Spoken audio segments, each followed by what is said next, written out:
শুনেছি মানুষকে তেল মাখিয়ে চললে নাকি মানুষের মন পাওয়া যায়। বেগুনকে যে আমি সকাল সকাল তেল মাখাচ্ছি, বেগুনের মনটাকে আমি পাবো? বেগুনের মনটা পেয়ে দরকার নেই, বেগুনটাকে খেতে পারলেই হলো। এটাকে তেল মাখিয়ে দুটো বেগুন পোড়ানো হয়ে গেছে, আর লাস্ট এই বেগুনটা পোড়াবো। আজকে সকালে বেগুন পোড়া আর মুড়ি।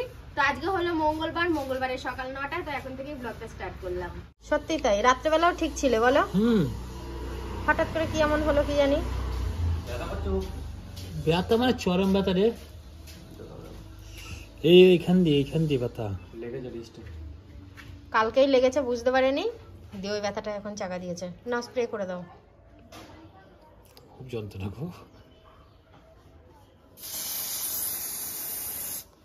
কলও চাপতে পারছে না। না না ডলবো না। দেখো আমাদের কাছে কত গোলাপ হয়েছে, দেখেছো? মানে কোনোটা ছোট ছোট, আবার কোনোটা একদম মানে হয়ে গেছে, পুরনো হয়ে গেছে। এগুলো যেমন পুরনো হয়ে গেছে, এই গোলাপগুলো সবে ধরছে। এ দেখো এইটার কালার একরকমের, আগেই আমি তোমাদেরকে দেখিয়েছি। ও দেখো কত গোলাপের পাপড়ি নিচে ঝরে গেছে, হেভি লাগছে কিন্তু বলো। স্নান কমপ্লিট হয়ে গেছে, খোলা চুলেই একটু দাঁড়ালাম। আসলে চুলগুলো যদি ভিজে থাকে না, তাহলে শীতের দিনে মাথাটা ঠান্ডা ঠান্ডা লাগে। তো সেই কারণেই ভাবলাম একটু রোদ্দুর দেখে দাঁড়াই। আর ও ছিল ঠাকুর ঘরে, আজকে বজরঙ্গবলীকে লাড্ডু দিচ্ছিল মঙ্গলবার। আমি চালিসাটা পাঠ করলাম, আর তার সাথে আমাকে রক্তচন্দনের টিকাও পরিয়ে দিল। ওর ঠাকুর ঘরে কাজ শেষ হতে না হতেই আমি দেখো খাবার বেড়ে নিয়েছি। আজকের মেনুটা দেখো কি রয়েছে, সিদ্ধ ভাত। গাড়ি করে কি আসবে? আচ্ছা সে নাচটা না পরে হবে। মেনুটা কি? ফিস্টির মেনুটা কি? এইটা পটলে দিল পাতা, হ্যাঁ, এবার দিল ভাত, এবার ছাঁচির মাছ, চাটনি, দই, পাপড় আর চিপ। আচ্ছা, আর টিফিনে কি আছে? টিফিনে কলা আর ডিম আর কলা এরম হয় না, কলা এরম হয়। কাদের বাড়ি ফিস্টি? কাদের বাড়ি? তোমাদের বাড়িতে। আমাদের বাড়িতে? আমাদের বাড়িতে ফিস্টি। আমার একটা জিনিস লক্ষ্য করেছো, মানে চুলে আমি কালো কালার করেছিলাম, প্রথমে কালার করা ছিল, তারপরে কালোর কালার করেছি, সে কালোটা উঠে গেছে, আবার যে কালার করা ছিল সেইটাই বেরিয়ে যাচ্ছে। কি মুশকিল বলো তো, একবার খরচ করে কালার করে একদম পুরো ফিক্সড হয়ে গেছে। আর এরা ঘুরঘুর করতে শুরু করে দিয়েছে। আমার কর্তার অনেক আশা ছিল, এরা কবে ঘুরবে, কবে ওর হাত পা চাটবে, কবে ওর হাত পা শুকবে। যাক, সেই আশাটাই পূরণ হলো। আসলে ও খুব ভালোবাসে, যে কোনো প্রাণী ভালোবাসে। আমাদের বাপি তো প্রতিবেশীদের ছাগলকে নিজের ছাগল করে ফেলেছে, এতটা ভালোবাসা দেয়, গাছের পাতা ছিঁড়ে ছিঁড়ে খাওয়ায়। আর আমাদের এলাকার যত কুকুর আছে সব আমার কর্তার বসে। আবার রাজু ওর মামার ধারাটা পেয়েছে, আমার ঢপের থেকে মুড়ি বের করে করে মানে খাইয়ে ঢপ প্রায় অল্প দিনেই শেষ করে ফেলে, ঢপের মুড়ি। মানে এই কাণ্ডই ওরা করে শুধু। আমি এখানে বসে বসে পাঁপড় খাচ্ছি আর সবার সাথে একটু একটু গল্প করছি। ওই দেখো ওকে আমার কোলে দিয়ে দিচ্ছে, দেখেছো? আমি নাইটি পরে আছি, আমাকে বাস স্ট্যান্ডে নিয়ে যেও না, তোমার পায়ে পড়ি। তুমি তো বললে চা খাই নিয়ে আসতে, তাহলে আমাকে এভাবে নাইটি পরিয়ে বাস স্ট্যান্ডে, আমি পাগল হয়ে যাবো। নামিয়ে দাও। কালকে ফিস্টি হবে, তাই আজকে খাসি আনতে যাচ্ছি আমরা।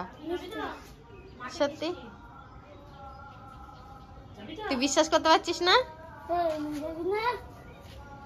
আর ফিস্টি তো কালকে। তো মাইক তখন করবো, যাওয়ার সময় মাইক করবো। কি বলছে, আমি মেয়ে হয়ে মাইক আনতে যাবো কেন? হ্যাঁ। কেন রে, মেয়েরা কি মাইক করতে নেই? কি রে, এ কি কথা তোর মুখে?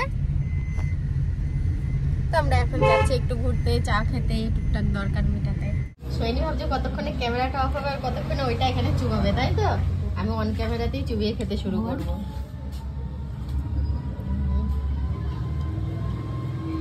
কি বিপদ, মামি ব্লগ করে আমার হাঁকটাও পাবলিকে দেখে ফেলছে, তাই তো? চা খেতে খেতে কেমন সন্ধে ঘনিয়ে গেছে। আমরা যখন চা খাচ্ছিলাম তখন রাজুর হাতে দেখেছিলাম কি এক ধরনের মানে ওই যেগুলো দিয়ে বারুন তৈরি হয় সেই জিনিসগুলো দিয়ে ওইখানটায় রয়েছে একটু বাগানের দিকে। সোহিনীর খুব ইচ্ছা ওইগুলো নেবে, তার সাথে আমারও ইচ্ছা। তো ভাবলাম কি যাই একটু গিয়ে নিয়ে আসি। ঘর ঝাড় দেওয়া বারুন তৈরি হয় যে শীষগুলো দিয়ে, সেই গাছটাকে একটু তোমাদেরকে শেয়ার করি, যারা চেনো তো খুব ভালো। এ বাবা, আমি তো অবাক হয়ে যাচ্ছি, এটা তো পুরো বাঁশ গাছের মতো, পাতাও পুরো বাঁশ পাতার মতো, পুরো মনেই হচ্ছে না অন্য কিছু। এত জঙ্গল, গাছটাকে ভালো করে দেখা গেল না, না হলে আমার ইচ্ছে ছিল গাছের গোড়াটা কেমন হয় দেখার জন্য। তো যাই হোক, একটুখানি তুলে নিয়েছি, আর এটা সোহিনীকেও দেবো, আমিও নেব। ছোট্ট করে আমাদের ঘোরাঘুরির পর্ব শেষ, এবার যাব বাড়ির দিকে। আমি যখন বেরিয়েছি আমার কর্তা বাড়িতে ছিল না, সেই যে আমাকে সাইকেলে করে ঘুরিয়েছিল, তারপরে ও যে চায়ের দোকানে গিয়েছে আর আসেনি। ওর সাথেও তো আমার একটু বেরোনোর কথা ছিল, কিন্তু আসছে না কেন কি জানি। বাড়ি যাই, বাড়ি গিয়ে আবার ওর সাথে বেরোবো। আর যদি আজকে বেরোতে না চায়, তা না হয় আবার কাল নয়তো পরশু বেরোবো। এই যে এখন এটা দিয়ে বাড়ি মারছি, কত মধুময় লাগছে, কত ভালো লাগছে। এইটাই যখন বারুণ তৈরি হয়ে ঘর ফর ঝাঁট দেওয়া হবে, এইটা বাড়ি মারলেই তখন অপমানিত বোধ হবে, কি না ঝাঁটার বাড়ি। কি অবস্থা, এরকমটাই হয় বলো। আর আমি তো তোমাদের সাথে কথা বলছি, ঠিক আছে, তাছাড়াও কিন্তু একজন আমাকে খুব নোটিস করছে। এই যে কিভাবে যে আমাকে নোটিস করছে, আমার মুখের দিকে এক দৃষ্টি পুরো তাকিয়ে রয়েছে। তোর মন এখন শুধু কি বলছে? পিকনিক। ওর মন এখন শুধু পিকনিক আর পিকনিক, পিকনিক ছাড়া আর অন্য কোনো কথা নেই, তাই তো? প্রকাশ, কালকে আমাকে কেক খাওয়াবি? কালকে তো কেক খায় সবাই। কেন খাওয়াবি না কেন? পয়সা নেই বলে? ঠিক আছে, আমি খাবো, আমি খাওয়াবো, খাবি, ঠিক আছে? তার বেলায় হ্যাঁ ও খাওয়াবে না, তাহলে চল রাত্রেবেলা তোদের বাড়ি ভাত খাবো, তোর পয়সা লাগবে না দিবি? ও সেইটাও দেবে না, দেখেছ? সন্ধে দেওয়া হয়ে গেছে, চারিদিকটা ধোয়া ধোয়া ভাব। ওই যে মানে ধুনো দিল তো, ধুনোর ধোয়াটার আমি না মানে কি বলবো, ফ্লাশ জ্বলে তাকাই না। কেন বলো তো? চোখের মণিগুলো জল জল করে জ্বলতে থাকে, কেমন একটা লাগে।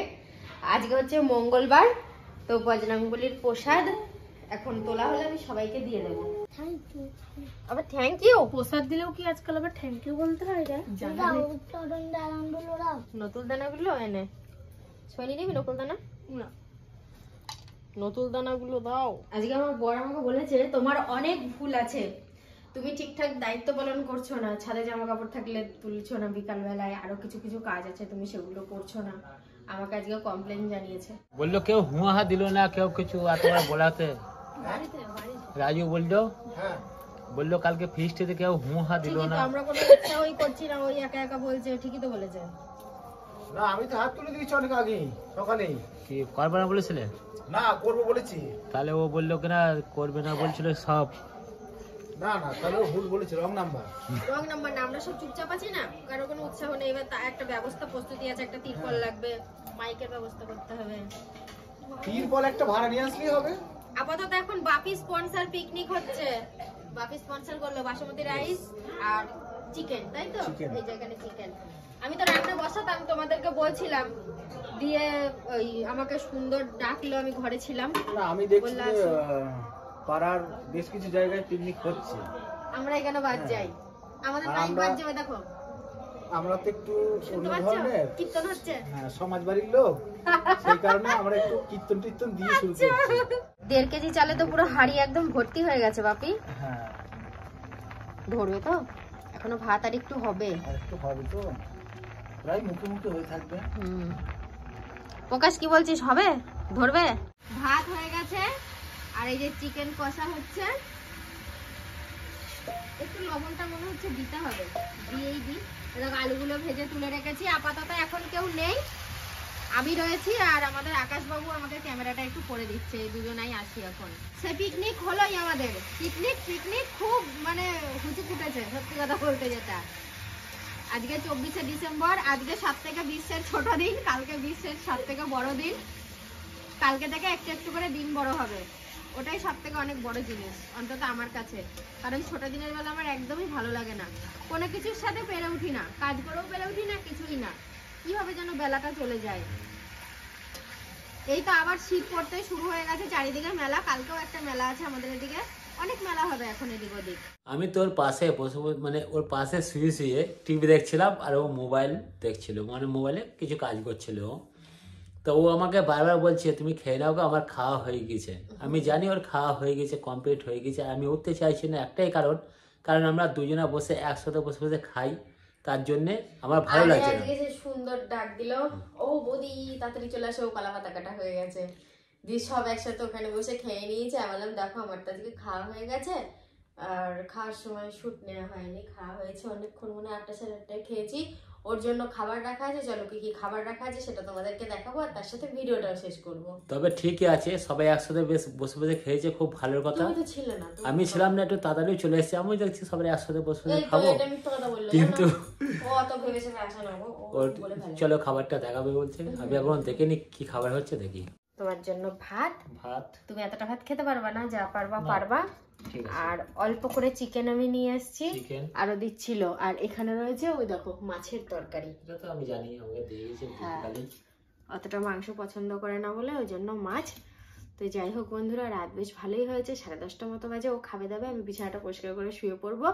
তো তো চলো আজকের মতো গুড নাইট, কালকে দেখা হচ্ছে, ঠিক আছে? কালকে হচ্ছে 25শে ডিসেম্বর। আর কারা কারা কেক খাওয়াবা আমাকে কমেন্টে জানাও।